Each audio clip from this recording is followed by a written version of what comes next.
안녕하세요, 여러분. 수학 호기심 천국 이번 주 주제는 배려와 수학입니다.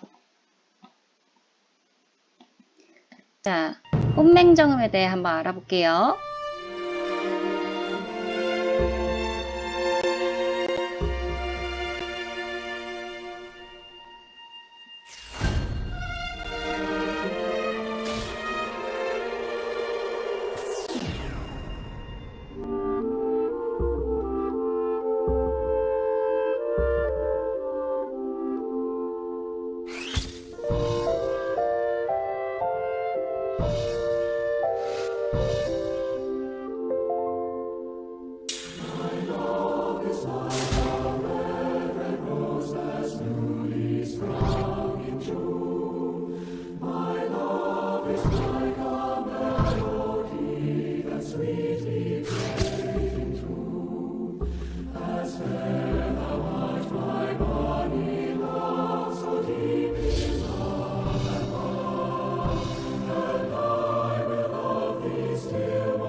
자, 잘 보셨나요? 시각장애인들의 문자이자 엘리베이터 숫자판에도 볼록 튀어나와 있고요. 계단 난간 손잡이에도 있고 캔 음료 뚜껑에도 나와 있고 이 모든 것들은 시각장애를 가진 분들을 위한 글씨인 점자예요. 각 나라마다 언어가 다르듯이 시각장애인의 언어인 점자 또한 각 나라마다 다르답니다. 예전에는 앞서 본 영상처럼 일본의 점자를 쓰기도 했고요. 미국의 점자를 들여와 쓰기도 했어요. 그러나 일제강점기 시대에 송한 박두성 선생께서 한국의 점자를 새로 만들어 보급하면서 한국의 점자가 체계를 잡기 시작했죠. 자, 우리가 맨 처음 한글을 배울 때 생각해 볼까요? 이렇게 네모칸 같이 생긴 노트의 칸마다 기역, 니은 이러면서 연습했던 기억 있죠? 점자도 한글의 자음과 모음, 그리고 자주 쓰는 문장 구호, 숫자 등을 모두 담아서 이를 이용한 의사소통을 하기 위해 글자를 표현할 수 있도록 하였어요. 자, 이렇게 생긴 칸을 기준으로 삼아서 말이죠. 요 6개의 칸의 어느 위치에 점을 찍느냐에 따라 표현되는 글자가 달라지도록 하였답니다. 밑에 예를 들어놨는데 그렇게 자음과 받침 뭐 이런 식으로 나타낼 수 있어요. 여기서 이 까만 점이 이렇게 앞으로 튀어나와 있는 점이라고 생각하시면 되겠습니다.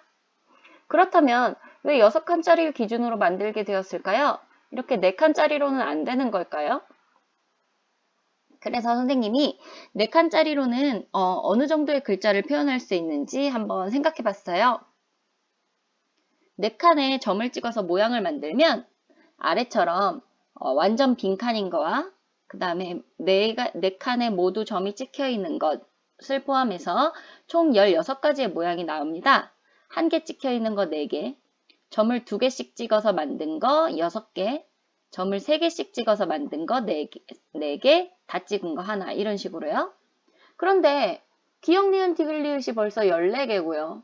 아여어여, 오요오요 해서 10개란 말이죠. 근데 점 4개로 만들 수 있는 점자의 종류가 16개밖에 안 되므로 한글의 자음, 모음을 모두 수용할 수가 없어요. 그리고 점 8개로 만든다면 경우의 수가 너무 많아져서 불필요한 점 배열 외에 남는 배열이 너무 많고요. 그래서 그 적절선을 찾기 위해서 점 6개로 점자를 만들기 시작했습니다. 왼쪽에 네모칸 여기에 점 6개를 배열해서 만들 수 있는 모양은 모두 몇 가지가 나올까요? 몇 가지가 나오는지 한번 세는 동안 이 영상을 잠깐 봐주세요.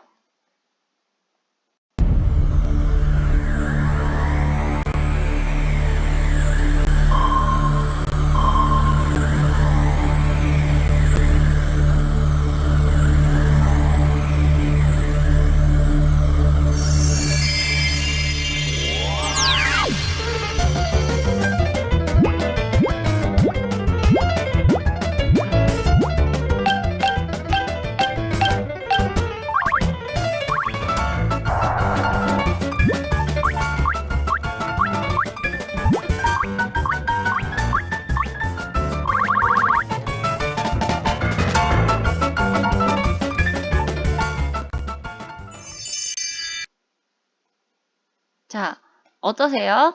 점자로 만들 수 있는 글자에 대해서 한번 알아본 거죠? 자, 점자를 이렇게 6개의 점을 찍어서 나타낼 땐 아무것도 점 찍지 않는 거 한 가지, 점 1개만 찍는 경우의 수는 6가지, 점 2개만 찍는 경우의 수는 15개, 점 3개만 찍는 경우의 수는 20개, 점 4개만 찍는 경우 15개, 점 5개만 찍는 경우 6가지, 점 6개 모두 찍는 경우 1가지 해서 총 64가지의 경우가 나옵니다. 자, 그래서 자음 14개, 기본모음 10개, 된소리 표기, 받침, 그리고 이중모음 표기, 그 다음에 숫자 표기, 영어 알파벳을 구분해서 표시하기에 딱 적당한 개수의 점 배열 모양이 나와요. 따라서 아무것도 점 찍지 않는 한 가지를 제외하고 63가지의 한글 점자 표현을 가지게 되었습니다. 왼쪽 그림과 같이 점자에는 이렇게 번호를 붙여줍니다. 점자의 점 번호예요. 1, 2, 3, 4, 5, 6. 그래서 미음은 1번, 5번에 점이 찍혀 있잖아요. 그래서 1, 5점이라고도 불러요. 1, 5점. 이렇게 찍으면 미음이구나. 이렇게 인식할 수 있게 됩니다. 이렇게 점자의 점 배열의 개수를 셀 때, 그리고 경우의 수를 나타내서 이렇게 점자를 만들 때 수학이 쓰이고 있었어요. 수학은 사람을 돕는 과목이기도 하네요. 점자를 작성하는 방법은 이래요. 점자는 볼록 튀어나온 글씨를 손끝으로 읽어야 하는데 우리가 볼록 튀어나오게 점을 찍을 수가 없으니까 점자로 글씨를 만들 때는 종이를 뒤집어서 그 다음에 송곳 같은 걸로 종이를 찍어서 그래서 뒷편에 글씨가 찍히도록 만들어 주시면 됩니다. 그림과 같이 점판에 종이나 필름을 고정시키고 이 점관이라고 하는 얘가 그 점자 찍는 점 가이드라인이라고 보시면 돼요. 이걸 가지고 요 점필 조그맣게 한 손에 딱 들어오는 작은 송곳 같은 건데요. 이걸로 해당 글씨에 좌우 대칭을 찍어줘야 돼요. 그러니까 뒤집어서 본 모양을 찍어줘야 바로 된 글씨를 볼 수 있어요. 어떻게 찍는지 영상으로 한번 보겠습니다. 펜으로 쓰는 것에 비해 얼마나 힘이 많이 들어가는데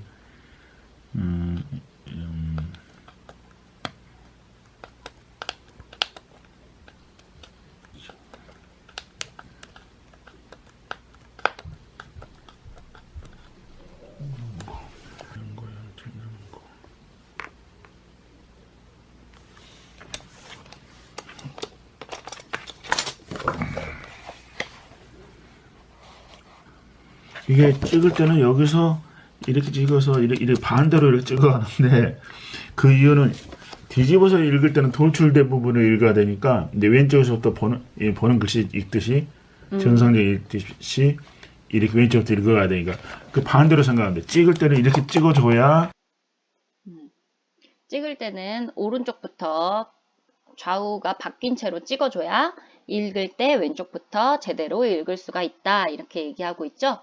자, 수학적으로 좌우 대칭에 대해서 인지하고 있지 못하면 점자를 찍을 때 좀 많은 어려움이 있을 거예요. 왼쪽, 오른쪽이 바뀌니까요.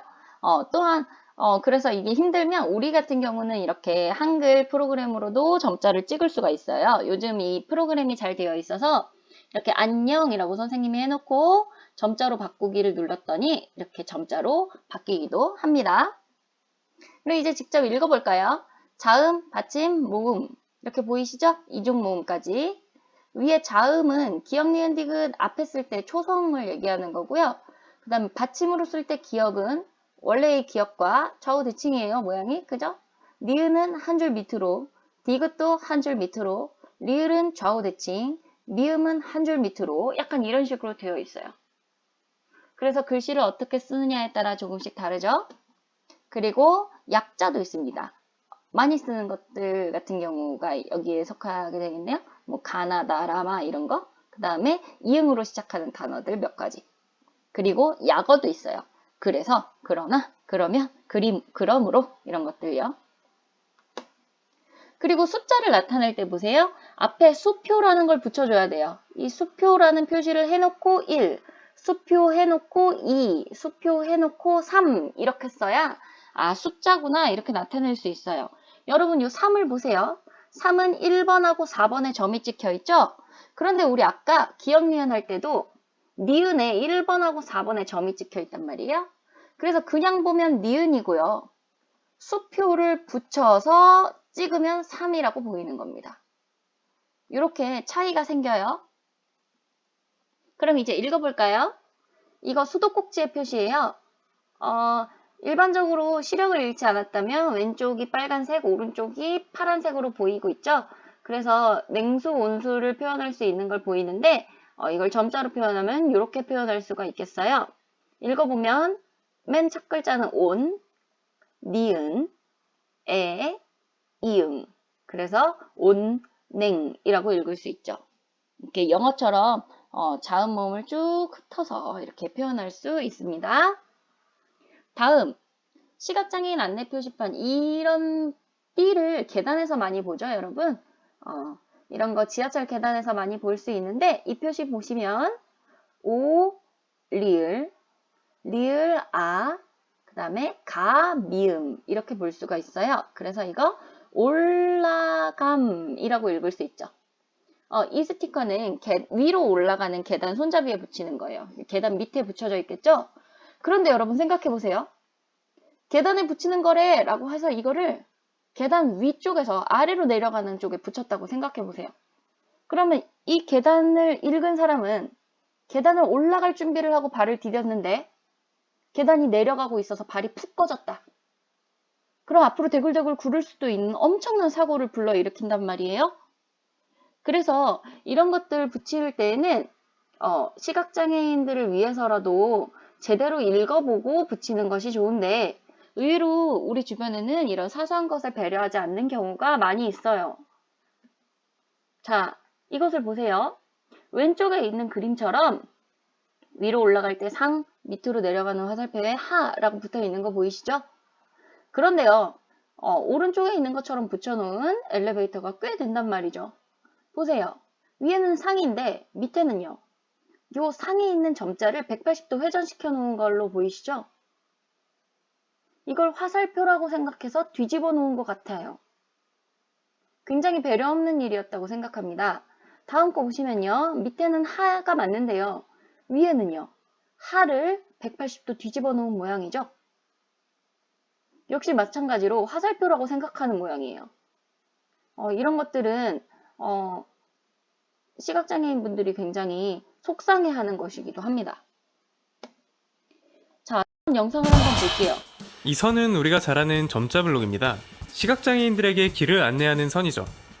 이렇게 선으로 된 건 앞으로 가라는 의미이고 점으로 된 건 여기서 멈추라는 의미입니다. 그런데 점자 블록은 왜 노란색으로 만들어졌을까요? 그건 점자의 모양만큼이나 색도 매우 중요하기 때문입니다. 이 점자 블록의 색은 시각장애인을 위해서도 다른 모두를 위해서도 매우 중요합니다. 시각장애라고 하면 많은 사람들이 아무것도 보이지 않는다고만 생각합니다. 그래서 모든 시각장애인들이 지팡이에 의지해 땅을 일일이 짚으며 걸어다닌다고 생각하기 쉽죠. 하지만 모든 시각장애인이 그런 건 아닙니다. 아무것도 안 보이는 전맹은 전체 시각장애인의 20% 미만밖에 안 됩니다. 시각장애인 이 밖에도 시력이 약하거나 일부만 보이는 등 여러 가지 유형이 있습니다. 그래서 많은 시각장애인들이 길을 걸을 때 주변과 대비되는 색을 통해 점자 블록이 있음을 인식합니다. 그렇기 때문에 눈에 잘 띄는 색의 안내선은 매우 중요합니다. 이것이 파장이 길고 주목도가 높은 노란색을 점자 블록의 색으로 정한 이유입니다. 국토교통부가 정하는 지침에 따르면 점자 블록은 황색을 사용하는 게 원칙입니다. 단 경우에 따라서는 보도와 대비되는 다른 색을 쓸 수 있죠. 하지만 이 규정이 잘 안 지켜지는 경우가 많습니다. 심지어 미관을 고려한다는 이유로 바닥과 비슷한 색의 점자 블록을 설치하는 경우도 있습니다. 과연 이런 점자 블록은 시각장애인을 위한 것일까요? 다니는 데는 상관없어요. 근데 모르는 길 원래 맨날 늘 다니던 데만 다니진 않잖아요. 그러다 보니까 새로운 일은 그렇게 되면 당황하죠. 그러니까 제가 의존하는 건 그거예요. 뭐 에스컬레이터를 찾는다던가 엘리베이터를 찾는다던가 이런 거 그 찾는 데 얘를 쓰거든요. 유도 블록을 쓰는 거거든요. 저는. 네. 근데 아까 말씀하신 것처럼 뭐 스테인리스랑 같은 데 예를 들면은 이거를 이렇게 허리를 숙이진 않더라도 네네. 고개를 숙여가면서 봐야 되잖아요. 그 스트레스가 그 긴장감이 장난 아니거든요. 이처럼 저시력자들에게 주변과 확실히 대비되는 색의 점자 블록은 매우 중요합니다. 그리고 중요한 이유가 또 있습니다. 영화 엑시트에서 이 점이 매우 잘 드러났는데요. 누출된 가스가 가득 찬 지하철역 안에서 주인공 용남은 노란색 점자 블록을 따라 길을 찾습니다. 볼록 튀어나와 있고 바닥과 확실히 대비되는 노란색 선이 길을 안내한다는 사실을 알고 여기에 의지해 뛴 겁니다. 만약 이때 점자 블록이 미관을 고려해 바닥과 비슷한 색으로 설치돼 있었거나 중간에 끊겨 있었더라도 이런 일이 가능했을까요? 앞이 보이지 않는 상황은 누구에게나 생길 수 있습니다. 갑자기 안경이 부서지거나 렌즈가 빠질 수도 있죠. 이럴 때 원래는 시각장애인을 위해 설치한 점자 블록이 중요한 길잡이가 될 수 있습니다. 사실 우리 주변엔 이런 사례가 너무 많습니다. 자동문은 원래 휠체어 통행을 위해 개발됐다는 사실 아시나요? 지금의 자동문은 모두가 편하게 쓰고 있습니다. 전동 칫솔도 처음엔 손을 잘 못 움직이는 장애인을 위한 것이었지만 지금은 누구나 편하게 사용하고 있죠. 이처럼 누군가를 배제하지 않기 위한 디자인 혜택은 결국 모두에게 돌아옵니다. 점자 블록은 시각장애인을 위해 지금보다 훨씬 더 잘 설치돼야 합니다. 확실한 색으로 중간에 끊기지 않게 만들고 이후엔 제대로 된 관리가 필요하죠. 그 혜택은 시각장애인뿐 아니라 모두에게 돌아갈 것입니다. 우리는 점자 블록의 색깔에 조금 더 관심을 가질 필요가 있습니다. 잘 보셨나요? 지하철의 교통약자용 엘리베이터나 자동문, 그리고 저상버스, 점자블록 이런 것들은 모두 원래부터 있었던 건 아니에요. 오랜 시간 수많은 사람들이 요구해서 차츰차츰 만들어진 것이죠. 다행히 요구나 신고하는 방법이 점차 쉽고 간단해지고 있어서 우리는 생활 불편 신고 앱이나 아니면 120에 전화를 해서 이런 관심을 가지고 있던 이런 불편함을 해결할 수 있도록 신고를 할 수가 있어요. 우리가 조금만 관심을 가지고 약간의 수고를 들이면 우리가 사는 도시를 조금 더 안전하고 편한 곳으로 만들 수 있겠다는 생각도 드네요. 배려하는 마음을 갖는다는 건 그런 것 같아요. 누구나 불편하지 않도록 살아갈 수 있도록 그렇게 배려해 주는 거요.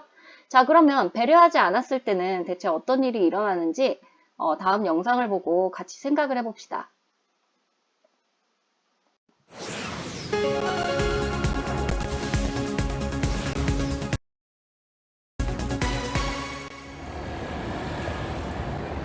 안녕하세요. 저는 아주대학교 3학년에 재학 중인 한혜경입니다.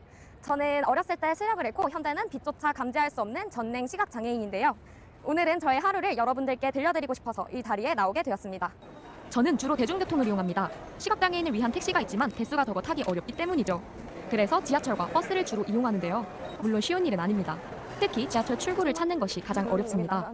사당역 11번 출구로 나가야 하는데 점자로 된 안내문이 없습니다. 그래서 일단 아무 출구로 가서 손잡이의 점자를 읽어보아야 합니다. 아, 그런데 이게 뭐죠? 13번. 근데 누가 껌 붙여놓은 것 같아요. 누가 씹던 껌을 붙여놓았네요. 이럴 땐 정말 찝찝합니다. 만질 때마다 불쾌해요. 제가 생각할 때 한 2달 전부터 제가 이걸 만진 것 같아요. 헤맬 때마다 만지거든요. 그런데 더 난감한 건 에스컬레이터입니다. 점자 출구 표시를 찾기 어려운 곳에 만들어 놓았습니다. 오늘 안에 못 찾을 것 같은데. 이럴 땐 영무원이나 자원봉사자에게 도움을 요청하곤 하는데요. 이분들께는 늘 감사하고 미안한 마음입니다. 누군가 붙여놓은 껌 때문에 찝찝해서 손을 씻고 싶었습니다. 그런데 여자 화장실을 알려주는 점자 표지판을 찾을 수가 없네요. 어떻게 해야 되지? 다행히 여성분이 나오셔서 알 수 있었습니다. 저 혹시 여기 여자 화장실인가요? 그런데 이번에는 물이 문제였습니다. 손에 비누칠까지 했는데 세면대가 말썽입니다. 어떡하지? 보통 장애인 화장실에는 세면대가 하나인데 이렇게 고장난 곳이 많습니다. 20분 넘게 헤매다가 간신히 사당역 밖으로 나왔는데요. 목이 말라 편의점에 갔습니다. 음료 하나 사는 것도 보통 일이 아닙니다. 아참! 음료수 캔에는 점자가 새겨져 있는 거 모두 알고 계시죠? 뭐지? 그런데 이 점자 큰 도움은 안 됩니다. 커피도 이온 음료도 대부분 그냥 음료라고만 새겨져 있기 때문입니다. 이게 뭐지? 이렇게 흐리지? 음료고 음료. 아, 그러고 보니 캔맥주는 맥주라고 적혀 있네요. 외국 술에는 외국어 점자가 적혀 있답니다. 이게 뭐지? 점자를 못 읽겠지? 일본어구나. 아예 없는 것보다는 낫겠다 싶으면서도 맛 정도 구분하고 싶은 건 저의 욕심일까요? 그냥 들어가서 냉장고 열고 아무거나 집어서 약간 합리화를 하게 된 것 같아요. 오늘은 뭘 골랐을까? 약간 이런 식으로. 로또처럼 음료수 뽑기를 하다 보면 왜 항상 같은 음료만 걸리는지. 제가 정말 싫은 게 근데 되게 그걸 잘 골라요. 많은 분들은 제가 눈이 보이지 않기 때문에 저를 도와주셔야 한다고 생각하십니다. 어떤 분들은 저를 도와주시기 위해서 저의 팔을 다짜고짜 잡고 저를 끌고 가시는 경우도 있는데요. 저는 여러분들이 도와주시는 그 마음은 너무나도 감사드리지만 도움을 받지 않길 원할 때도 있습니다. 대신 함께 바꿔나가고 싶습니다. 여러분이 오늘 보셨던 제가 겪었던 아주 사소한 문제점들부터 함께 바꿔나가자고 말하고 싶습니다. 제 장애는 아마 앞으로도 사라지지는 않을 거예요. 하지만 우리 사회, 우리 주변의 문제는 여러분과 제가 함께 바꿀 수 있습니다. 저와 함께 해주시겠어요? 지금까지 MBC 뉴스 한혜경이었습니다. 네, 여러분들 잘 보았죠? 그럼 우리가 시각장애인 또는 시각장애 안내견을 만났을 때 어떻게 해야 되는지 한번 알아볼게요.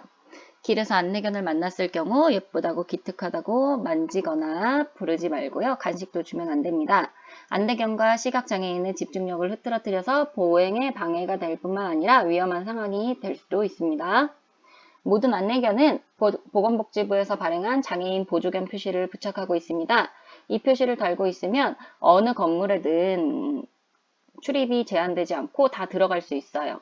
그래서 대중교통수단에 탑승하거나 공공장소 및 숙박시설, 식당, 공연장 등을 출입할 수 있습니다. 정당한 사유 없이 이를 거부한 자에게는 과태료가 부과됩니다. 버스를 기다리고 있을 때에는 정차하는 버스 번호를 알려주시면 도움이 됩니다. 또 소리 안내가 없는 횡단보도에서 길을 건너려고 기다리고 있을 때에는 신호등이 바뀌는 것을 알려주시면 도움이 되겠죠. 그리고 금전 거래 시 그 돈의 단위를 알려주면서 거래하면 좋습니다. 특히 여러 장의 지폐를 건네줄 때에는 어느 것이 얼마짜리인지 알려주면 좋습니다. 자, 다음은 타인의 불편함에 관심을 가져야 하는 이유에 대해 한번 알아볼게요. 우리가 앞에서 보았듯이 배려하지 않는 사회를 만났을 땐 모두가 행복해지지 않을 수 있다는 것, 그리고 모두의 불편을 해소시키기 위해서 노력한 결과가 사회의 편의에 반영이 되고 있다는 사실을 배웠는데요. 이번에는 불편한 사람들을 위해서 도움을 주기 위해 사람들이 어떤 노력을 하고 있는지 한번 둘러보도록 해요. 안녕하세요. 저는 김주일이라고 합니다. 저희는 손끝으로 만질 수 있는 점자 스마트워치를 만들고 있는데요.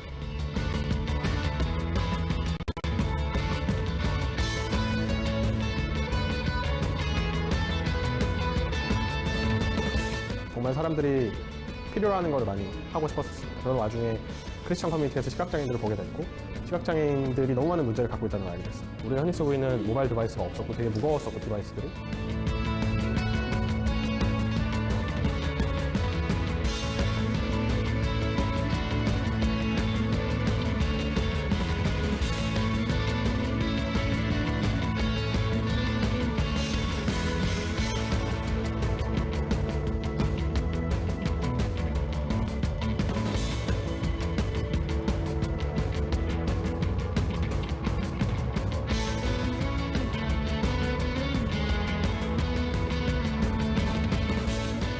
가장 힘든 건 이제 이렇게 작게 만드는 게 굉장히 힘들고요.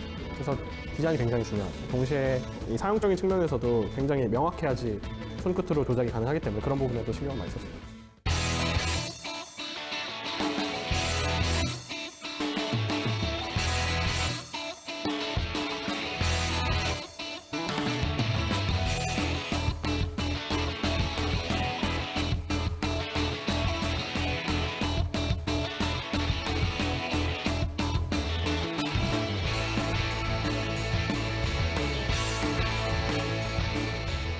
시각장애인들이 우리와 같은 효율성을 가지고 우리가 누리는 것들을 그들에게 똑같이 제공해 주는 것, 그리고 그런 것들을 당연하게 느끼는 세상으로 만드는 게 저희의 목표입니다.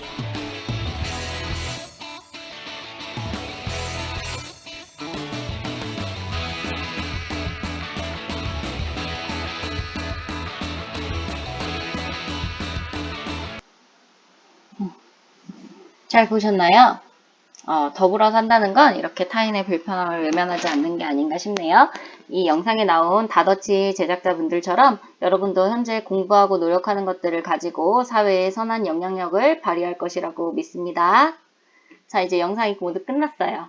여러분은 오늘 수업을 통해서 더불어 사는 삶에도 수학이 쓰이고 있음을 알고 세상을 바라보는 눈을 넓게 가지길 바랍니다. 안녕.